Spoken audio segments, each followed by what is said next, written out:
사랑하자, 사랑하라. 사랑이라는 말을 너무 많이 들어서 진부하다는 그런 생각이 들기도 했습니다. 너무 자주 듣게 되는 말이기도 하고 마냥 들려지는 말이기 때문입니다. 우리 교회 이름이 한사랑교회. 그래서 한을 붙인 게 한은 크다, 한없는 사랑, 그런 의미하고 하나인 사랑을 동시에 생각하면서 이름을 붙였습니다. 기독교의 핵심이 사랑이기에 하나님의 큰 사랑을 생각하자고, 또 오직 그 사랑만 생각하자고 짓기는 했는데, 요새 교회 이름들 짓는 그 쪽에 비교해 보면 너무 평이하다. 요즘은 행동사 쪽으로 많이 가는데 그 명사된 그런 부분, 또 사랑이라는 단어. 기독교의 핵심이 사랑인데 이 사랑이 관계를 벗어나서 종교화, 제도화되고 또 관념화되면서 말로만 하는 사랑이 되고, 교회 공동체가 사랑을 보여주는데 실패한 부분들이 있기 때문에 우리나라에서 기독교에 대해서 말이 많다는 생각을 해보았습니다. 한국의 기독교가 전래되고 나서 초기 기독교에도 분명히 문제가 있었을 것입니다. 하지만 장점도 있었습니다. 생명과 사랑을 실천적으로 보여주었다 하는 점이 큰 장점이었습니다. 선교사들이 그렇게 실천하고 또 초기 교회 지도자들이 그렇게 살았기 때문에, 세상 사람들에게 보여주었기 때문에 좋은 평가를 받았습니다. 적극적으로 사랑을 말하지 않더라도 소극적이기는 하지만 피해를 주지 않는 것이 최소한의 예절이기도 합니다. 물론 피해를 주지 않더라도 공격하는 악한 세력들이 있기 때문에 비난을 받게 되는 그런 면도 있지만, 주변에 예수라는 이름을 들고 피해를 주는 사람들도 있습니다. 물론 본인은 그렇게 생각하지 않더라도 내가 움직이면 나라는 개인보다는 예수 믿는 누구라는 그 타이틀이 같이 따라다니기 때문입니다. 살아가면서 많은 경우 우리들은 습관이나 관행에 따라 점검 없이 행동하는 경우가 많이 있습니다. 지난 며칠 전에 금융감독원장 문제를 보면서 사직한 그분이 관행이었다, 이런 표현을 사람들이 주변에서 많이 하는 것을 보았습니다.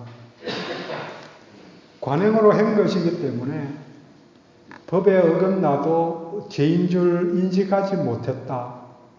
그렇게 되기가 굉장히 쉬운 거죠. 교회도 그들만을 리그, 내부 종교가 되어서 모이는 공동체 역할을 하지만 밖에 나가서 그리스도인답게 살아가는 것은 잘 안 되기 때문에 열매가 없고 또 생명력을 잃은 증거로 보이기도 합니다.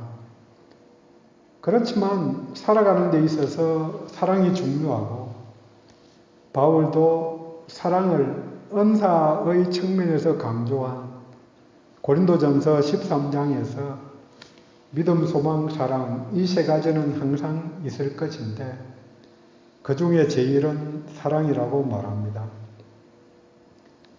삼위 하나님 사이에서 내적으로 사랑이 충만한 상태로 태초에 하나님께서, 태초 이전에 하나님께서 어떻게 지내셨을까? 그래서 성경 여러 곳에 나와 있는 내용들을 정리해 보면은 세 하나님께서, 세분 삼위 하나님께서 충만한 사랑 가운데서 잘 지내셨다. 완벽한 사랑 가운데서 잘 지내셨는데 이 사랑을 우리들만 누릴 게 아니고 확산시켜보자. 그래서 세상을 창조하셨다.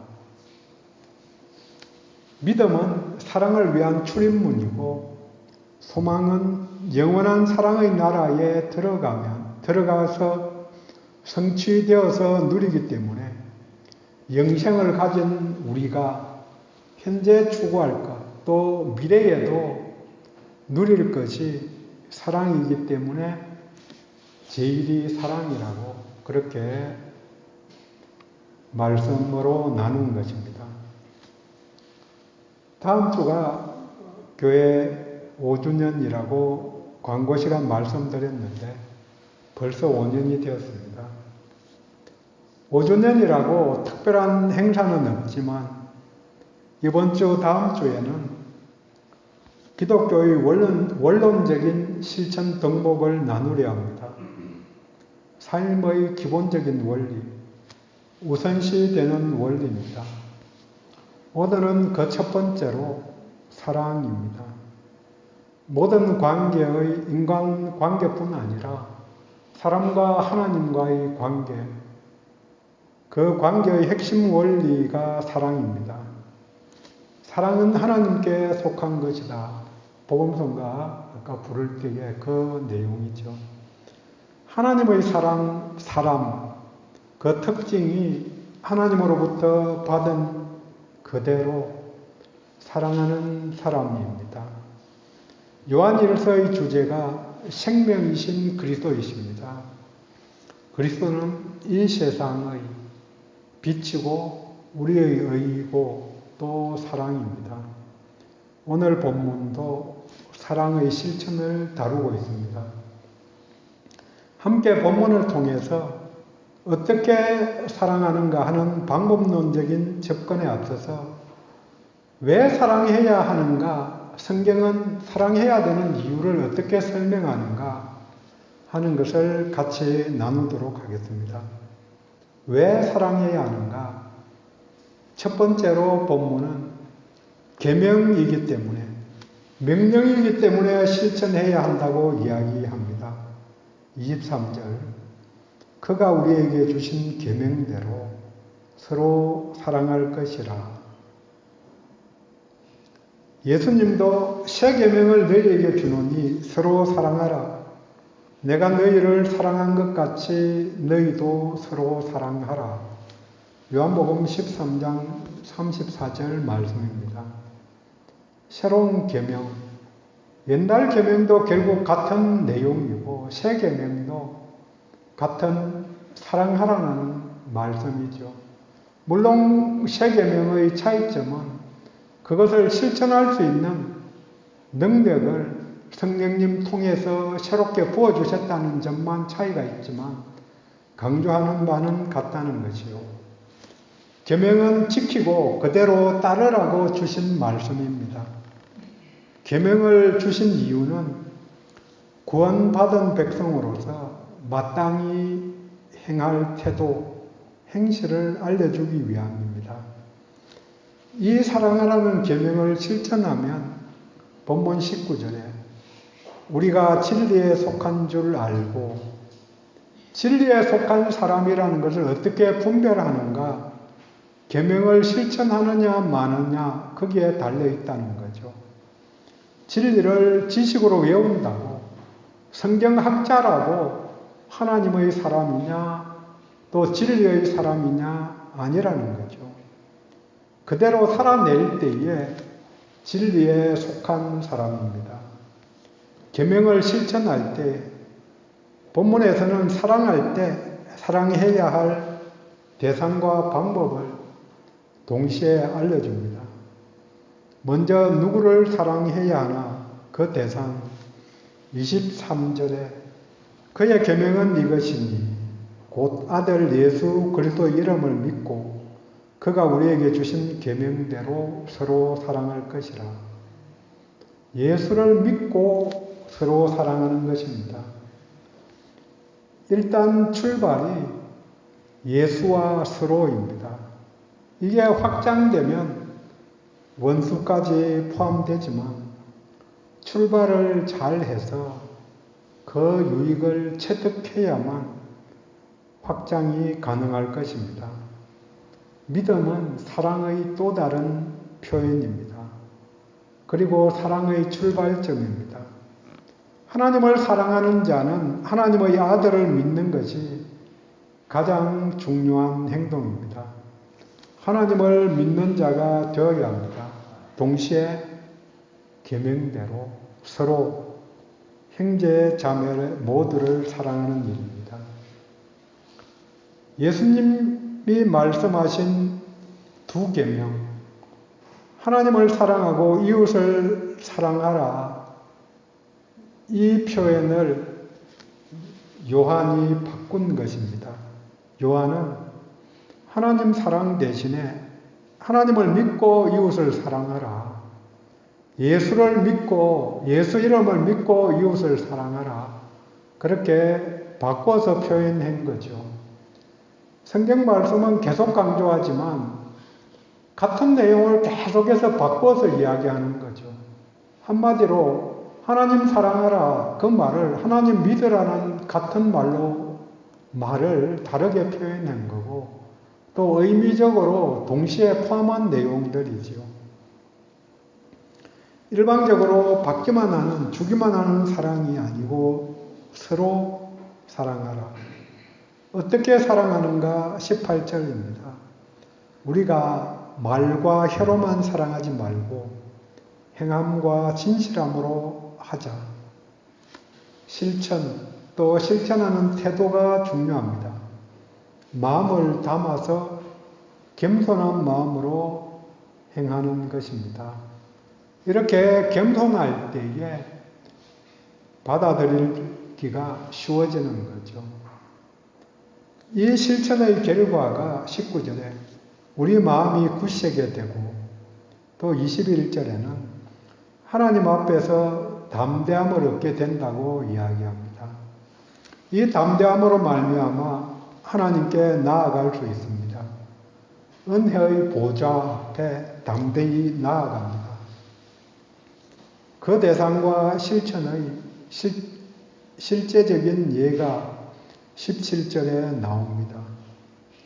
재물이 있으면 형제의 궁핍함을 보면 도와주라. 도와주지 않는 자는 하나님의 사랑이 없는 것이다. 이게 평가 지침이죠. 사랑하는가 사랑하지 않는가, 이 지침이 있고 그 다음 하라는 그 명령대로 했을 때 이게 잘 한 건가 안 한 건가, 또 평가하기 위한 지침들도 말씀을 찾아보면 잘 나와 있는 거죠. 그래서 무슨 일을 계획할 때에도 하기 전에 목적이 뭔지, 그 다음 마치고 나서 원래 계획대로 그 목적이 잘 성취된 것인지 이걸 동시에 봐야 되는 거죠.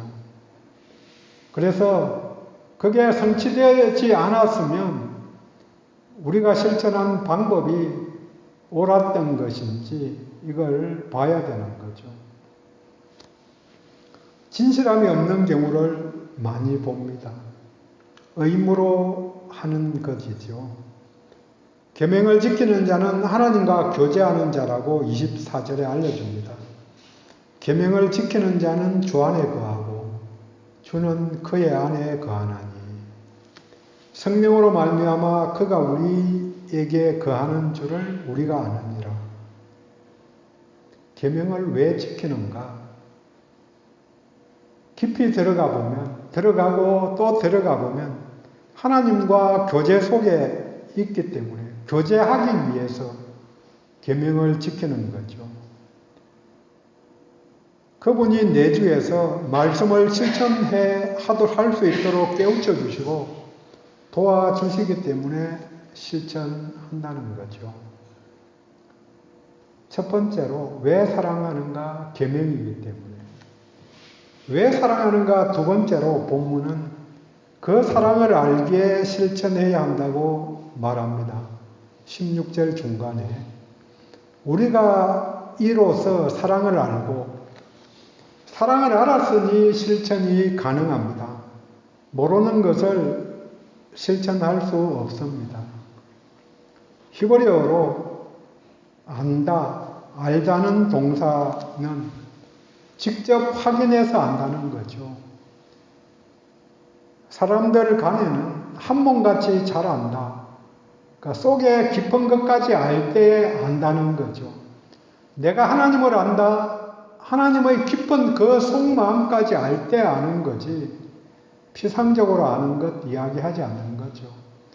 근데 아는 게 그렇게 그 정도를 생각하면 그렇게 간단하지 않죠.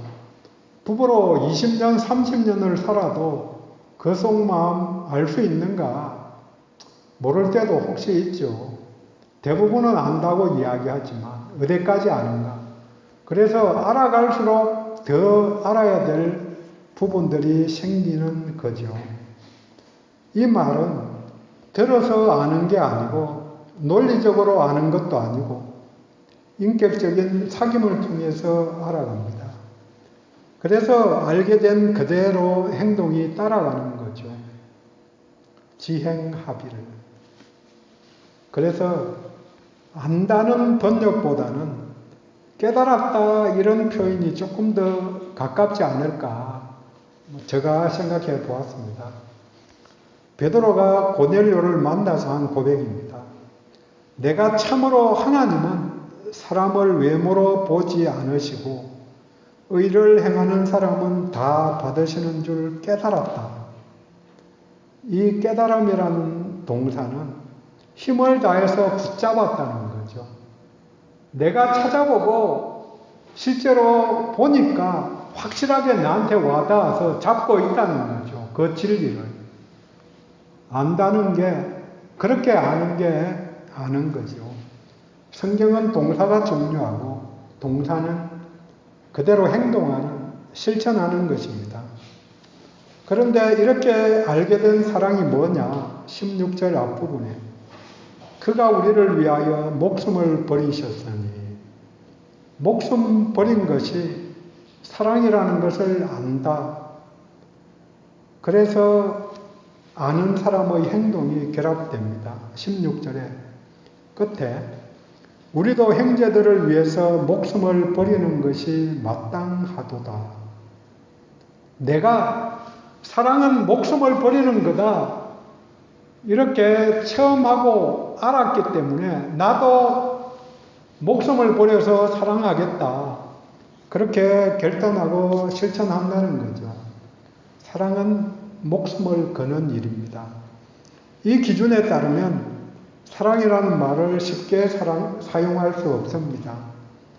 결국은 사랑하지 못하는 것은 사랑을 모르기 때문에 하나님의 사랑, 예수님의 사랑을 모르기 때문입니다. 사랑하지요. 가족은 목숨을 거는 겁니다. 최소한 이웃은 아니어도 당연히 가족조차도 사랑한다는 말은 목숨을 거는 것입니다. 우선 순서가 바뀌어서 사랑하는 대상에 내 목숨을 거는 것입니다. 나를 위해서 내 목숨을 거는 게 아니고 사랑하는 대상을 위해서. 그래서 그 대상을 위해서 예로 많이 들어본 게 배가 침몰할 때에 누구 먼저 구해주느냐? 사랑하는 대상을 먼저 구하는 거죠. 그 대상 구하고 죽었다. 그 이야기 듣는 거죠. 하나님을 우리나라 대통령 알듯이 아는 것은 인생에 전혀 도움이 되지 못합니다. 그렇게 아는 것은 아는 것이 아닙니다. 그렇게 아는 하나님은 아는 것이 아닙니다. 음식도 먹어본 사람이 찾는다고 이야기합니다. 하나님도 사랑을 입은 사람만이 하나님을 찾아가고 그 말씀에 순종하게 됩니다. 내가 하나님을 어떻게 알고 있는가? 얼마나 잘 알고 있는가? 그것이 내 삶을 통해서 그대로 나타납니다. 하나님을 아는 자라야 하나님의 사랑을 실천할 수 있습니다. 세 번째, 왜 사랑해야 하는가? 본문은 하나님이 기뻐하시기에 실천해야 한다고 말합니다. 22절, 이는 우리가 그 앞에서 기뻐하는 것을 행함이라. 하나님이 기뻐하는 일을 우리가 실천한 것입니다. 우리 하나님이 무엇을 기뻐하시는가? 본문에서는 서로 사랑하는 것. 부모 심정에서 헤아려 보면 꼭 같죠. 형제들이 싸우고 하는 것 보면 마음이 상하잖아요. 하지만 형제들이 위에 있게 잘 지내는 것 보면 그렇게 마음이 흡족하듯이 우리 하나님도 잘 지내는 것 보면 기뻐하시는 거죠. 본문에서 서로 사랑이지만 순서상에서는 먼저 믿음이죠. 히브리서 11장 6절, 믿음이 없이는 하나님을 기쁘시게 못하느니. 본문 다시 보지만 23절에 그 아들 예수 그리스도 이름을 믿고 또 계명대로 서로 사랑하기 때문에 하나님이 기뻐하십니다. 하나님께 영광을 돌린다. 그 말이 존중한다는 의미죠. 하나님을 존중한다. 무겁게 여긴다. 태산같이 여긴다. 가볍게 이름을 언급하지도 않고 취급하지 않는다는 뜻이죠. 하나님의 뜻을 따르면 당연히 하나님이 기뻐하실 것입니다. 하나님께 영광을 돌린 결과가 하나님이 기뻐하시는 것입니다. 하나님 앞에 담대히 나아갈 은혜를 입은 자가 무엇이든지 구하는 바를 그에게서 받는다고 22절에 선포합니다. 왜? 하나님이 기뻐하시는 일을 했기 때문에, 하나님이 기뻐시기 때문에, 흡족하기 때문에 응답해 주신다는 말씀이죠. 바울은 고린도후서 5장 9절에서 우리는 몸으로 있든지 떠나 있든지 주를 기쁘시게 하는 자가 되기를 힘쓰노라. 사나 죽으나 주를 위해 주께서 기뻐하실 일을 그 마음 흡족하게 하기 위해서 노력한다는 고백입니다. 누구의 마음을 만족시키기 위해 살아가고 있습니까? 내 자신, 가족, 직장, 고객 다 필요한 일이지만 더 우선순위가 우리 하나님입니다. 왜요? 지난주 나누었듯이 최종적인 물주, 최고의 물주, 조물주이시기 때문입니다. 내 기쁨을 위해서 사는 자가 아니라 상대방의 기쁨, 하나님의 기쁨을 위해 사는 인생이 헌신된 삶이고 축복된 인생입니다. 로마서 12장 2절에 하나님이 기뻐하시는 뜻이 무엇인지 분별하라. 히브리서 11장 6절은 믿음이 없이는 하나님을 기쁘시게 못하나니 하나님을 기쁘시게 하는 첫 단초가 믿음입니다. 첫 대상도 23절 말씀과 같이 그리스도 이름을 믿고 두 번째 내용이 서로 사랑하는 일입니다. 정리합니다. 사랑해야 하는 이유를 세 가지 본문을 통해서 나누었습니다. 첫 번째는 의무이기 때문에, 계명이기 때문에 사랑해야 합니다. 두 번째로는 하나님의 큰 사랑을 체험하고 알았기 때문에 자발적으로 사랑해야 합니다. 마지막으로 하나님이 기뻐하시는 일이기 때문에 실천합니다. 그런데 이 세 가지 이유에 순서가 있습니다. 그 순서대로 제가 배치를 해서 나누었습니다. 처음에는 의무감으로도 할 수 있고 해야 합니다. 여기서 진심이 실리려면 체험하고 알아야 합니다. 한 발자국 더 나가 더 깊은 관계가 형성되면 하나님을 기쁘시게 하기 위해서 그 사랑을 실천하게 됩니다. 나는 어느 단계에 와 있는가? 의무감 때문에 내가 부모이기 때문에 그런 의무감 때문에 남편이기 때문에 아내이기 때문에 마지못해 하는 것 아닌가? 이걸 넘어가려면 십자가와 부활을 깊이 묵상해서 그 사랑을 알아야 합니다. 그 사랑에 매혹되어야 합니다. 하지만 여기서 한 걸음 더 나가서 내가 아니라 하나님을 위해 살아야 합니다. 서로 사랑하는 관계에서도 마찬가지죠. 상대방이 원하는 것, 기뻐할 것을 먼저 생각하는 것, 이게 사랑이 들어가는 거죠. 그분이 기뻐하시는 일을 하는 것이 내게 최선임을 알고 고백하는 것입니다. 기도하겠습니다.